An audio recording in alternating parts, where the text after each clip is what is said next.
Hello, filmmakers, and welcome to the Wedding Film School Show, a podcast dedicated to the craft, business, and personal aspect of running a wedding film brand. The Wedding Film School Show is hosted by myself, Jared Haskell, and my longtime business partner, Jason McCutcheon.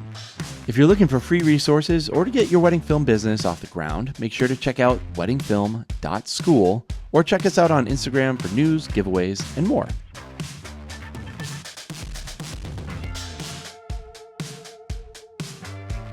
Hey guys, welcome to the Wedding Film School Show. My name is Jason McCutcheon. I'm a wedding filmmaker out here in the Northeast, Boston area specifically. I have 3 wedding filmmaking brands, Merriment Film, Stop Go Love, and my own personal brand, Huxley Film. And I get to host this podcast about wedding filmmaking, a subject that like 10 people in the world are interested in. But if you are interested, and you're very interested, and we're also lucky enough and very excited to do so, by the way, be hosting a retreat coming up in February 3rd. We try to do it every year, called Clarity. And it's all about getting a bunch of filmmakers together who are experienced, who are going for it, who, have varying levels of success, but they're all in their own right successful and doing great stuff, and really focusing on getting clarity in our businesses, having a great time connecting with other filmmakers who we have common interests with and common goals. And one of the people who I wanted to come this year is a filmmaker named Julia Kentner. And I kind of had my eye on her for a while, just kind of noticing her popping up, kind of associated with especially a lot of up-and-coming wedding planners who were doing very well. And honestly, the first time I saw her work, I assumed she was out of like Napa Valley or something. And then I find out, oh, she's out of St. Louis, and she was just popping up. And I remember seeing her work, and then I was like, this is like a type of person I would like to come to Clarity, because I think she represents a type of success that is maybe a little underappreciated, but should be fully recognized. And she's, of course, one of the nicest people and a very, very good filmmaker. So here is Julia Kentner. How you doing, Julia? Hello. Thank you so much for having me. I'm so excited to be attending Clarity next month and connecting with like-minded people and learning from one another. And, I think it's so important to work on your business and not just in your business. And I think the new year is a great time to do it. So yeah, I'm excited. Yeah. So why don't you tell everybody a little bit about your business and, if you want to talk about your films as well, but tell if somebody's never heard of you, kind of maybe give them a quick summary of who is Julia Kentner Films. Yeah. So I am based in St. Louis, like you mentioned. And I do serve the Midwest market as well as destination. At this point, I do mostly destination work, usually multi-day situations. And yeah, what do you know? What do you want to know more about? Well, so what I always like to know is kind of what inspires someone to get involved in wedding filmmaking, because it's such a it's just, when you think about all the choices you could make, it's one of the weirdest ones, and all of us have made it for some reason. So how did you get into wedding filmmaking?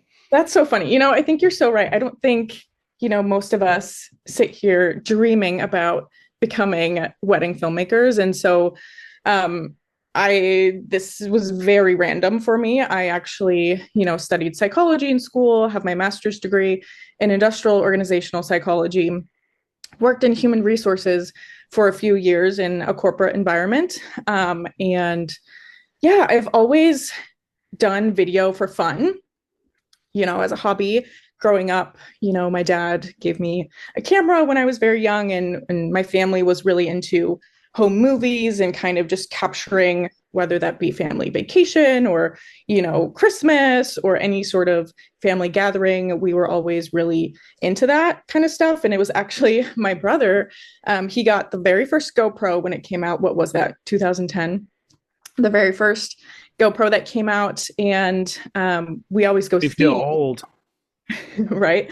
And so, we would do these GoPro videos of us skiing, and we were like planning out all these shots, like, okay, I'm going to go down here and get you coming down the mountain and then the sun flares, So I've just always been a creative person like that. But it was funny with, the GoPro, my brother was into taking all these videos. And I said to my brother, I was like, okay, we have all this footage. It's just sitting on a hard drive. We should do something with it. And so I actually ended up putting together a little compilation. So I got into editing, and then just that kind of. What was your music for your skiing montage? Oh my! Like Avicii, like very like EDM. So funny looking back on that. I was hoping you'd have like wailing guitar solos, but no, like EDM, like. It's so funny. It's so funny looking back on those. I'm like, oh my gosh. I have a whole pile of those VHS projects. What's funny about my filmmaking is when I first started in high school, just like that, doing stupid stuff, I was usually on camera. Oh, okay. Like, see, my brother would be on camera. I was like, let's do like a cool, like, let's do this skit. Let's make this play. Let's do this funny thing. I'll be in the camera. I'll be like, I don't care. Just you shoot it. Like, whatever. I just want it to be this story that we're telling. And that in the editing, I was more on the editing side. Like, I'd be like, all right, you shot it the way, like, it's funny. I think about how I shoot and edit now, and I'm still the same way. I'm like, I don't care about shooting it. You can shoot it. Like, I just want it to be this way. That's funny. Because I'm the complete opposite. I like the shooting. I like the shooting too. It's fine. It's just not like my primary motive as a filmmaker. So you made these high school videos, you started editing sick EDM skiing compilations. Right. Then somebody saw one of those and said, shoot my wedding. Well, so it slowly progressed. Then, I was in college doing sorority videos. And this was, I was like, okay, guys, we're going to make this sorority video is going to be so much better than in the years past. We're going to incorporate audio. We're going to tell everybody's story on why you should join, all the things. And so it just slowly progressed and became more of a, I was incorporating audio, all that. And then, I worked my corporate job for a while. It was fine. It just wasn't really fulfilling. And then one of my friends got married. And so it was one of those situations where, hey, I've made all these videos in the past. I have a camera. How hard can it be? It's like one of the 3 ways anyone gets into the industry. Exactly. And I think so many of us have a similar story. And it was so much fun. And then I had another friend getting married, and I was like, okay, great. I'm not very happy in my job, but it's fine. It pays the bills. This can be my side thing. I'm a creative person. I can just do this on the side. And then I quickly realized, because I think unless you've been married or have, looked into the wedding industry, you don't really realize that it can be a career and that you can be successful and make a living doing wedding videos, right? And so I think, very quickly I did realize that it was this whole industry, and, I dove in head first. And then after a few years, I was able to build up my side income and then quit my full-time job. So I always think it's interesting why some people, and I wonder if it's like a gender thing, by the way, because I find females getting involved in the industry typically are more aware of the industry. They're aware of the planners. They're aware of and they become accustomed to it. A lot of the guys who I see get involved, they could be industry for 10 years. And I'll be like, who are the good planners in your area? They're like, I don't know. I don't really need to care about that. I just want to work with my couples. And that's fine. But it's interesting, like how you got involved and you were like, oh, there's an industry here. Yeah. Like, I had no idea. But like that was one of your first realizations, is that there is an economy associated with the art form. And I'm assuming that you were like, how does this economy work? Exactly. And, I dove down YouTube rabbit holes, all the things, Matt Johnson, how to film weddings. I found your podcast very early on when Craig Adams was still doing his thing. And I was also very lucky in the sense that I think I realized that I needed to learn from others if I wanted to do this well. And Taylor Petrinovich, is actually now a good friend of mine, at the time was starting her very first round of masterminds. And, at the time, she's grown so much since then, but at the time she didn't seem as, intimidating, if you will. And so I thought, oh my gosh, here's this girl, she's definitely so many steps ahead of me, but it's not, Ray Roman or, some icon where, I feel, oh my gosh, they're so much further ahead than I am. And so I decided, you know what? This is her first round. She's never done this mastermind before, but I'm just going to give it a shot and see where it takes me. And I learned so much from Taylor. And Taylor's out of the West Coast, if you guys don't know, by the way. Very good filmmaker, been doing it a long time, and has a show called Level Up Podcast. Yep. And they do a good job. Yeah. And so I think that was also another thing is I dove right in. I got involved in, I knew that I didn't know anything, and education was really important to me. And so I think that definitely contributed to being able to grow fairly quickly. And yeah, I loved it. So, I think one of the things we've talked a little bit about this, and one of the ways we know Julia on a personal level is through Engage. I was going to ask that. How did you first hear of me, or how did we first? I don't even know. I've known of you. I think I just saw your comments, and anytime I see someone's comments, I assess, is that a thoughtful person or not? And if they sound like a thoughtful person, then I want to look at their work. And if they seem thoughtful and their work is good, then I put them on my radar. And then I start thinking, this person's probably going to become successful or is successful. Maybe I don't know how successful. So I think I initially just was like, oh, this person contributes. I think they have wisdom. And then I just noticed it. And then, of course, meeting you at Engage. Jared did, and then I've known you that way. But the thing about Engage is this, and I am not the best at Engage, in my opinion. There are people who are great at Engage. If you don't know what it is, it's basically a giant top tier wedding industry party that they have for 3 days. Well, they have some education, but it's really not about the education. It's really a networking event. With some good education and some experiences. But in general, if you want to be known, you got to just show up and make FaceTime with some of the best. So we know you from that. But we both know in wedding filmmaking, out of 500 people, there might be 10 wedding filmmakers at a given Engage. Maybe more, but not much more. And meanwhile, there's probably more people who work at hotels at Engage than there is wedding filmmakers. And I think about that a lot. And so I notice the people who are investing in something like that and who are not. And that's the other side. I notice, Julia, how you manage your Instagram. It looks similar to mine, which is always a good thing for me in terms of the strategy behind it, how you manage your networking, how you manage these opportunities. So all that to say, all these questions lead up to this. Someone is building out, right? What would you say to someone who is in that position where they're getting into wedding filmmaking, or maybe they're in wedding filmmaking and they're realizing they're not maybe connecting with the people, they're not getting the weddings that they want, and they don't know the people they need to know. How would you say to someone they need to kind of that first step into that intentional networking season of their life? I know it's a loaded question, but I think it's maybe thinking back to your own experiences even.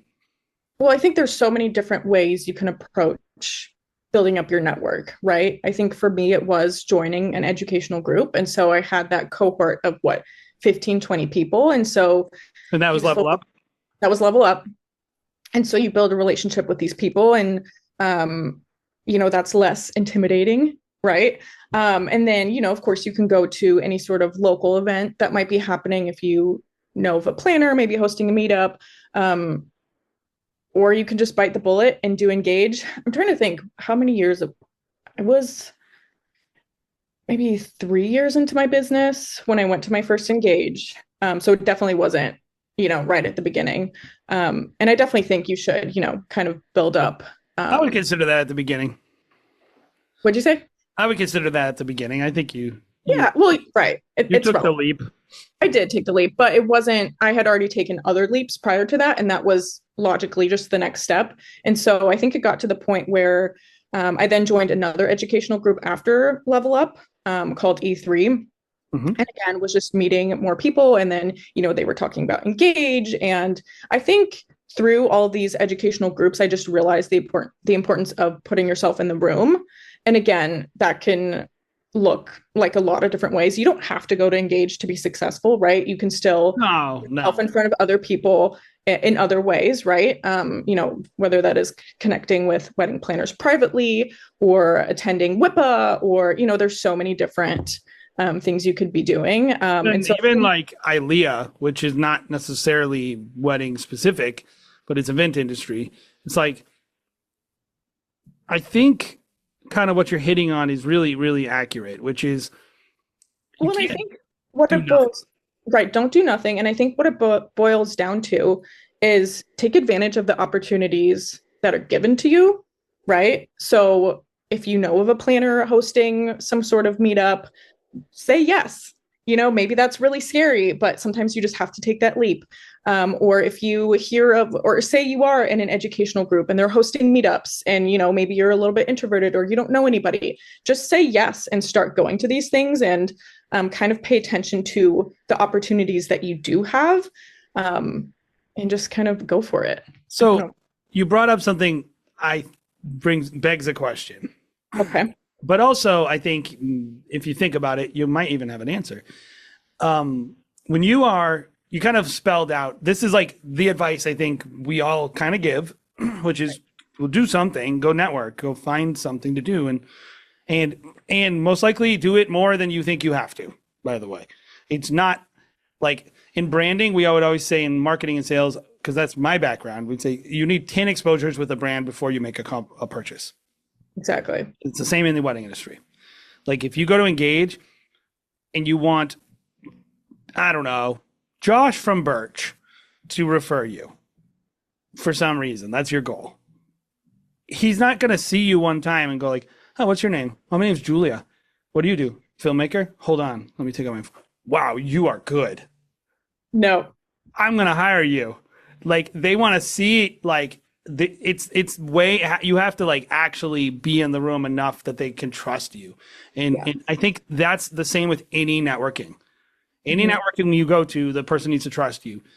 The problem I see is this: when I talk to people, like I say this all the time on the podcast, and I'm going to always say it to everyone because it's so critical, but it's also so simple, but it seems impossible, which is you want to level up? Who are the top photographers in your market? Who are the top planners in your market? What are the top venues in your market? Right. And what I find is just like networking, they don't know how to know. It's not that they don't even know where to start. They don't know like you just mentioned WIPA. They wouldn't even know how to find WIPA or that there is a WIPA. How did you kind of tackle your immersion into the industry? Like, how did you learn about all these things? It's hard for me to remember too, by the way. So, but I think it is like that probably is the critical question for most people is like, well, if I knew what to do, I would go, but I feel like I can't find out. Yeah. I mean, it takes a while, right? You don't just wake up one day and then you know everything, right? So it's a slow build, and you have to be patient. Um, I really think being involved in educational groups was really helpful, Hmm. um, and introduced, on a national level, here are some of the top planners. We would have discussions on, who inspires us, whose work are we following, and just kind of putting yourselves in a group with other people who are kind of having those discussions. And um yeah, does Yeah, that I mean, I feel like that's really it. Is right? the best way to do it. If And you, it takes time. Mhm. Even the first time you go to Engage, you might not realize that you're sitting next to Marcy Bloom, right? You Yeah, might just not know, but well, then and you'll not only find out really that, quick. I think you mentioned two things a lot that I think are really critical, which is intimidation Mhm. and lack of initiative. And if you get over yourself and you actually put yourself in the room with anyone, Right. and also I think this is a critical point. We're talking about this like networking stuff, but Right. how important is it to not just view it as transactional too when you're doing this networking? Like how do you avoid that?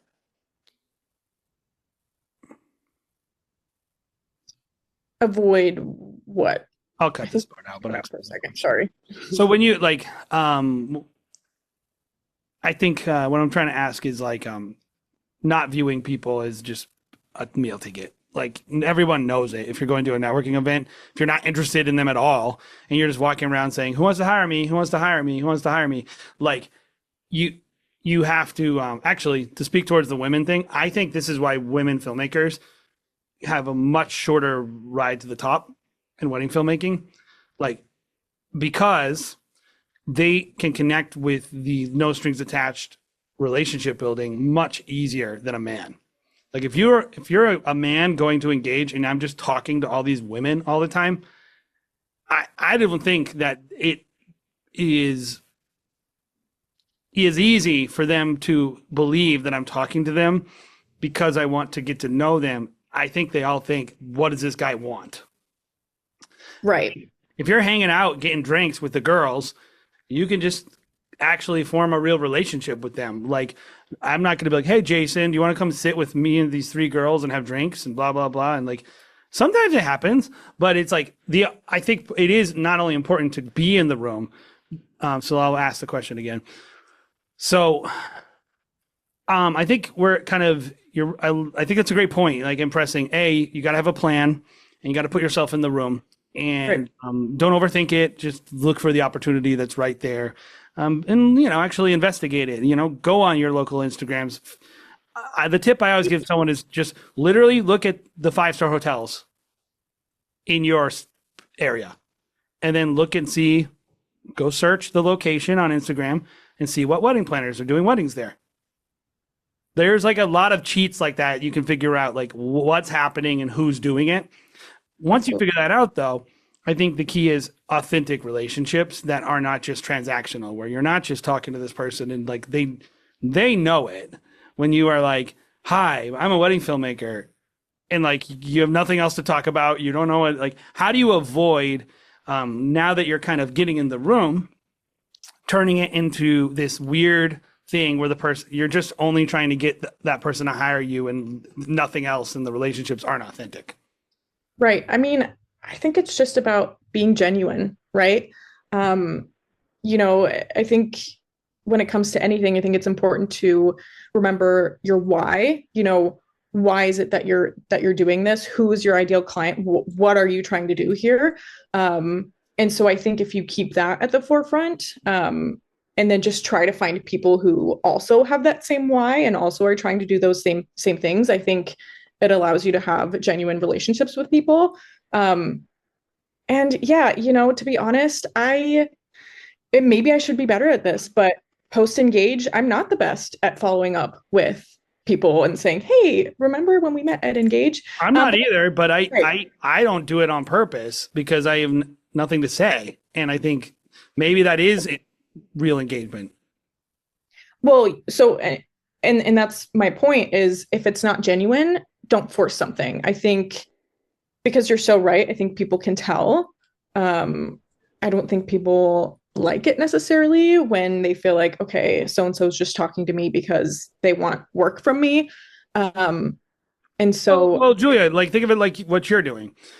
I mean, what I do as filmmakers. I mean, I'll take money from anyone who's willing to hire us, but so I don't begrudge them for that. But I do know there's a difference between a person who is recommending us to their client, a wedding planner, because they think we have good social presence or they think our videos are going to look good for them, and someone who actually likes our work. And, it is what it is. You take what you can get. But I always think like, this is such a small thing. But if you're going to anything, WIPA, Engage, do do yourself and the people there the courtesy to figure out who they are and actually know what they do. And this is my biggest tip for networking. Like I said, I struggle to not put things in these very transactional terms because I always think in terms of like sales or business. I always create a hit list in my brain of people that if I sit next to them, this is what I'm going to say to them. Because, and it's genuine. It has to be genuine. It has to be someone who's like, that's when I saw that, that blew my mind. And I don't do it right before the event. I do it all year. If I see something that, like we brought up Josh from Birch, I have 2 projects that he did that have inspired me, that blow my mind. And, you know, I've had the opportunity to work with him a couple times in the last couple months. I haven't said it. Someday I will. Someday I'm going to have, but what it's going to let him know is, and I'm not doing it to be strategic. I just want this person to know I genuinely like what you do. And this is what I like about it. I genuinely like your style. And this is why. I remember I met a planner at an event and we just did an event for them. And I was like, oh, this one is awesome. I said, we need to kick this one up a brand because I love what they did. We should put this under our top tier brand. It's such a good design. Let's just make something for them for free. No one is doing what this person's doing in our market. It's super unique. But I don't just think that. When I see her, I tell her, hey, I think what you're doing is really special. I really love it. Thank you for letting us be a part of it. I don't say, please give us another job. That's it. I'm just genuinely telling her something that I love about her work, why I love it, who I think she's like in the industry. Oh, it reminds me of this planner down in Miami. It's so interesting.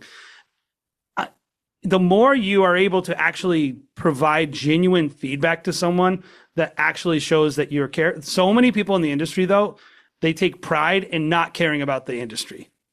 They think like that's great. Like, oh, I don't pay attention to other people's work. I don't pay attention to these planners. I don't pay attention to this. And I'm like, what are you going to talk about then? Yeah.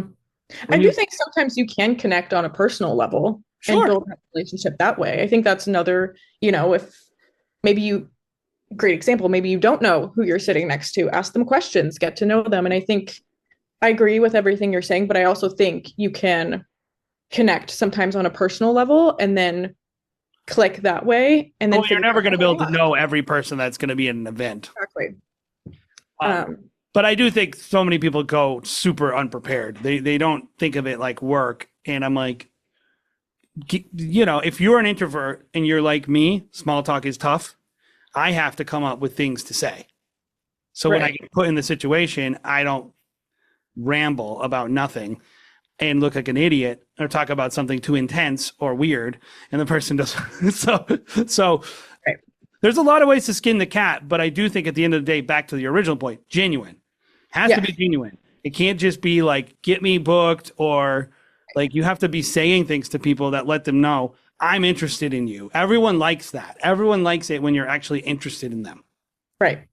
And remember your why, right? And find people who have a What's your why? My why? Oh my gosh, that's such a loaded question. I think for me, people often ask, what's your favorite destination, or where's the coolest place that you've shot? And I think for me, it's not necessarily one particular location or, Lake Como or Mexico. I mean, those places are beautiful and I love that we get to travel, right? But I think for me, what truly brings me joy is the creative partners I get to work with, especially when they're incredibly talented. Like you mentioned, there's some amazing people in this industry that are doing some really, really cool things. And so being able to help capture that, to be honest with you, doing video myself, being able to be a team player, being able to give them social media content, and serving, yes, our clients, but serving our creative partners, honestly gives me a lot of joy. And so I think that is my why, is being able to help our clients, but also our creative partners, and being able to capture, what they've been working on for a year plus, right? So Well, I think the industry can be broken into two groups, especially in the filmmaking side. People who understand what you just said and people who do not. If you view your creative partners, and by the way, I'm not saying you don't have some frustrations with how the industry works or maybe a certain person, like you can advocate for yourself. You don't need to be a doormat, whatever. Right. That being said, it's not about that if you get joy out of it. And I'm the same way. Like if I make a reel for a planner and she is successful because of that reel, I feel just as good as if I make a film for a couple and they love it. Exactly. To me, I just want to make other people successful. I just want to be bringing value to the world and creating beauty. And I think the more I get to do it, the happier I am. So that's what I like. And I think you don't have to overcomplicate it, but I think that's a really, it's a very clear mission statement that you just kind of laid out, which is like you want to add value. And I think you do. So we're going to be doing a couple things at Clarity. Julia's going to be there. She's going to be sharing a little bit more about some of her strategies to connecting with great partners and adding value. And I think just being clear with the value that she adds, you know, and where her part is to play. So I'm excited about that. And if that's something that you want to hear, then I would say head over to clarity-retreat.com. We have day rate tickets as well as our overnight tickets. The overnight tickets are kind of limited, so I would say grab those soon. But we have a good amount of the day tickets. So head over there. Starts at $9.99 for 2 days. New York City at the Beekman, February 3rd. We got a little cocktail party, and then we have the sessions on the 4th and the 5th. And it's going to be 3 males hanging out with wedding filmmakers in New York City at a 5-star hotel, just talking about what we love and what inspires us. Honestly, the program's not the thing. We do about 4 hours of programming, and the rest is eating and talking. And of course, there's a coaching session. So if you would like Julia to give you a coaching session, you're hearing something like this. When you sign up for the retreat, you'll be given an opportunity to sign up for one-on-one coaching. Those spots are also limited, so I encourage you to do that. And we're just excited. We got some really great partners as well from Second Society, lensrental.com, just a bunch of people. And so it's going to be awesome. But Julia, thank you so much for being on the show. Thank you so much for being open and honest. And anything you want to leave people with? No, I mean, I'm really excited. Thank you for having me. I hope I see some of you at Clarity, and I'm looking forward to chatting with you all. And of course, she uses that Peloton bike every day. No, I should. My wife doesn't. So, but she's like, I love it. I love it. Can I? And I'm like, well, you don't really use it. Can we get rid of it? No, I promise I'm going to use it.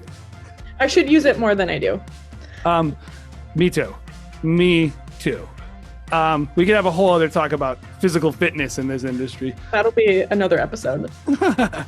So, if you like this podcast, like, subscribe, do all the podcast stuff. If you're watching on YouTube, then also that stuff. But we're just excited to be making wedding filmmaking education for people and just talking about things that are interesting to us, that we're passionate about.